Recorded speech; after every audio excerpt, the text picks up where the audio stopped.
was saving the world. We were convinced that Hubbard was the returned savior, and that his techniques and his knowledge and his majesty would eventually bring all mankind to an enlightened state, and that was what we were doing. There were some things about him that I did feel were rather dangerous. I fell so much under his spell that I told my roommate, if ever I told you I was going to marry this man, she should tie me up and not allow me out of the house. I was overwhelmed. Here I am in the presence of the most important individual in the cosmos. I mean, you know, this isn't just like meeting a film star or something. I'm meeting God with plus signs.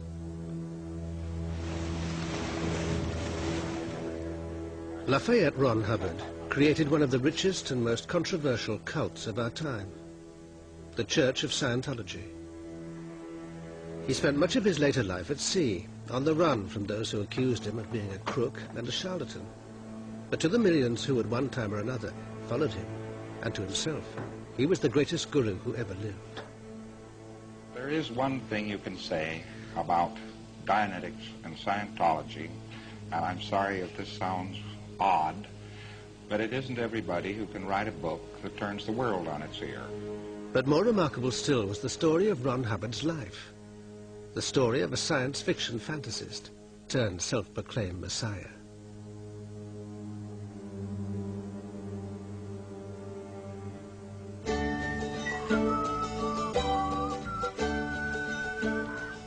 Ron Hubbard was determined that from the start his life would be the stuff of legend.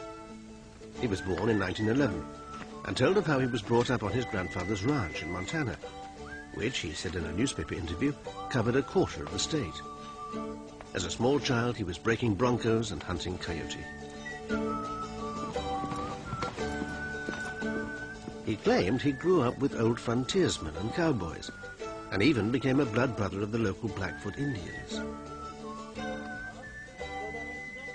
These were all splendid tales, but all that is known for sure is that while he did used to visit a small livery stables his grandfather owned, he was brought up in an ordinary home, the only child of ordinary American parents. Towards the end of World War I, his father joined the American Navy, and the teenage Hubbard spent holidays in Guam, where the family was stationed. He traveled in China and the East. With a taste for adventure, he went prospecting for gold in Puerto Rico, and as a student, even led a sea exploration to find pirates' haunts in the Caribbean. But he couldn't resist gilding the lily. A Scientology book later recorded his claim to have communed with native bandits in the high hills of Tibet. But there's no evidence he ever went to Tibet. He told so many stories of exploits of his in South America and the West Indies and places that he would have to be at least 483 years old to have had enough time to have done all those things. But that doesn't really matter. I mean, it was just very entertaining, really, except that he turned it into a religion. Even when he was a teenager, in his diaries, he was writing little stories, sea adventures and yarns, that sometimes when some of his own representatives found them, they thought these were true. There was an escapade of him fighting an octopus that once one of his personal representatives was telling us a true story, and I tried to point out to her later, no, this is just one of his stories that he's interspersing with his private diaries. When he was 22, Hubbard married his first wife, Polly. They went to live on Puget Sound in Washington State, and soon had 2 children. Hubbard's joy in life was sailing and exploring, but now he had to settle down and earn some money.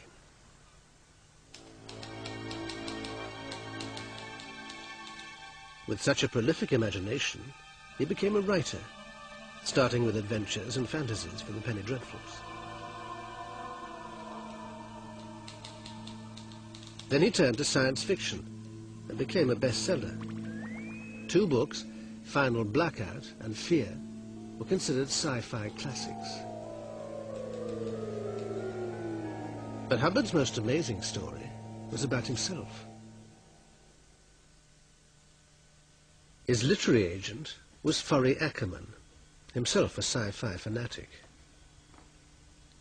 One night, deep into the small hours, Hubbard told Ackerman of a bizarre event in a hospital theatre. It was an event that would shape his entire life. He said that he had died on the operating table.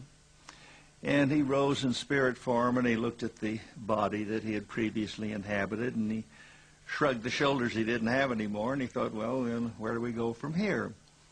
Off in the distance, he saw a great ornate gate, and it looked kind of interesting to him, so he wafted over to it, and the gate, as they do in supernatural films, just opened without any human assistance.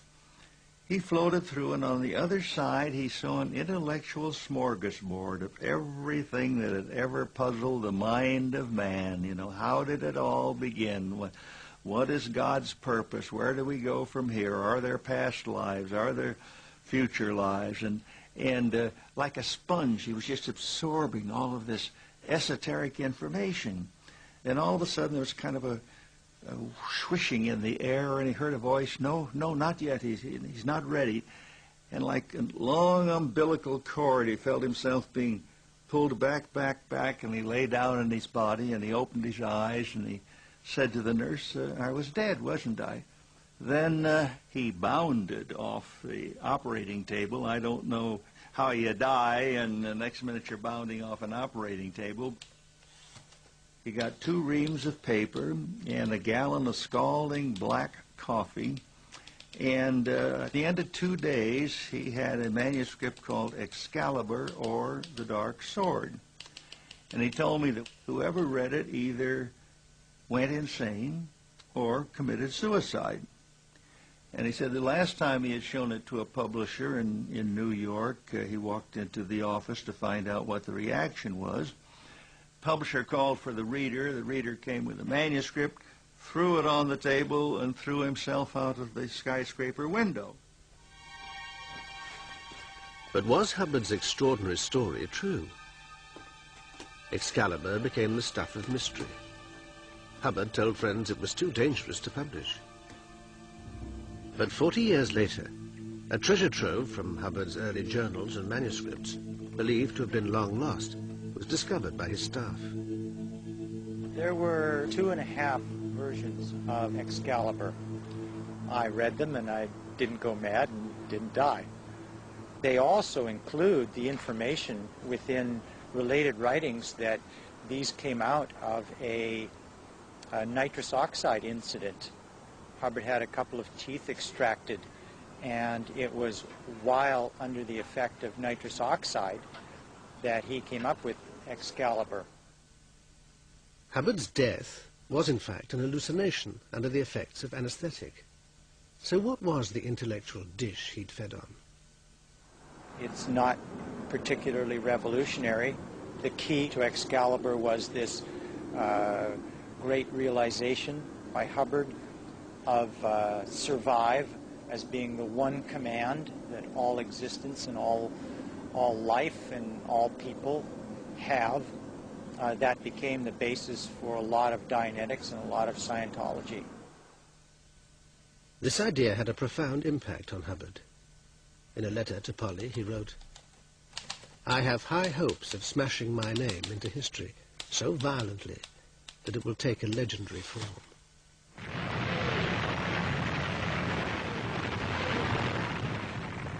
The Second World War brought a new dimension to the Hubbard legend. He said that while serving in the United States Navy, he'd been blinded, but that inspired by the insights he'd first glimpsed when he died on the operating table, he'd dramatically been able to cure himself. By 1948, through my own processing and use of the principles I had isolated up to that time, was able to pass a 100% combat physical, which was very mysterious to the government. How